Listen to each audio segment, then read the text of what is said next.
Friday, Donald Trump was watching Fox and Friends when he noticed they were doing a live shot on the White House lawn, so he tweeted, "Wow, the highest rated morning show at Fox and Friends is on the front lawn of the White House.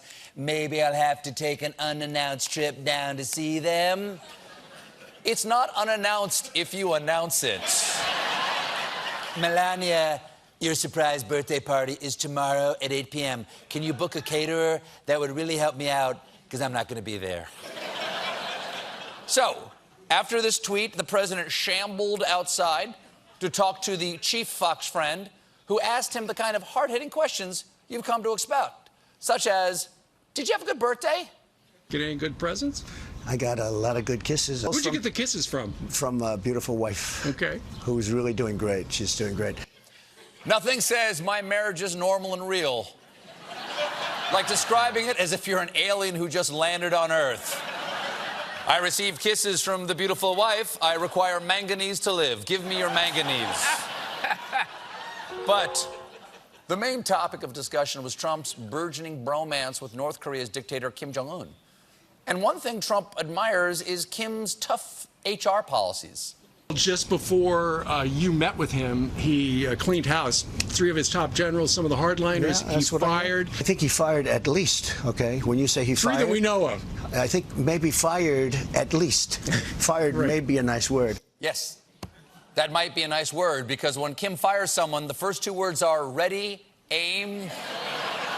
Wow. And we just found out that Kim didn't even ask us to cancel our war games with South Korea, because Trump himself tweeted, "Holding back the war games during the negotiations was my request, because they are very expensive and set a bad light during a good faith negotiation. Also, quite provocative."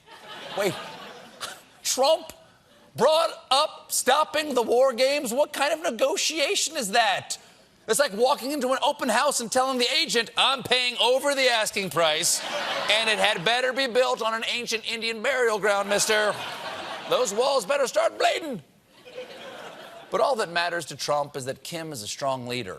He's the head of a country, and I mean he's the strong head.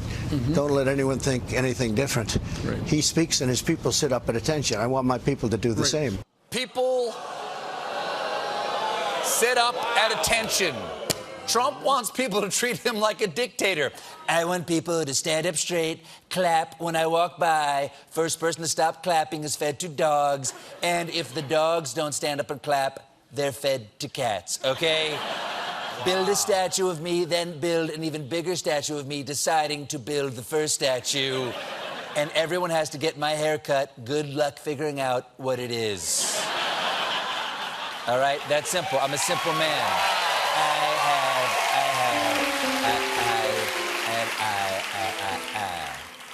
And that's not the only way Trump's jealous of Kim.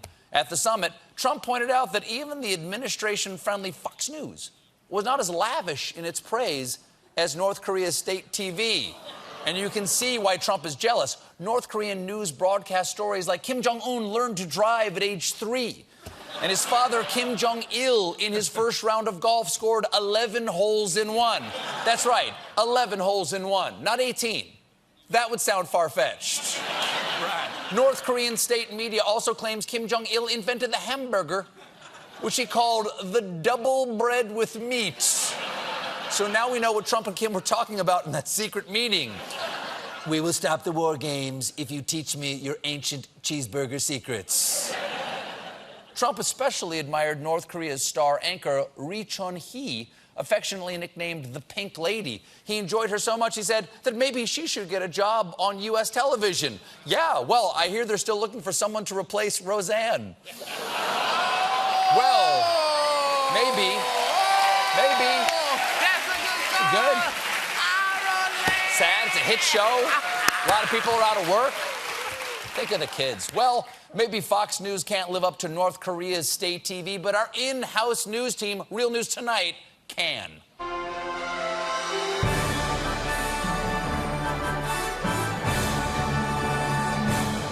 All praise the glorious Trump. I am his humble servant, Jill Newslady. And I am Jim Ankerton. Tonight's top story.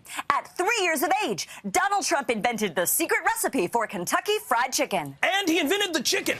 There is more bigly breaking news. Donald Trump has defeated the Golden State Warriors to win the NBA championship. Dear leader won the game with a 6-point slam dunk home run touchdown. And he did it while standing, as he stood at attention for our glorious national anthem. Behold the highlights.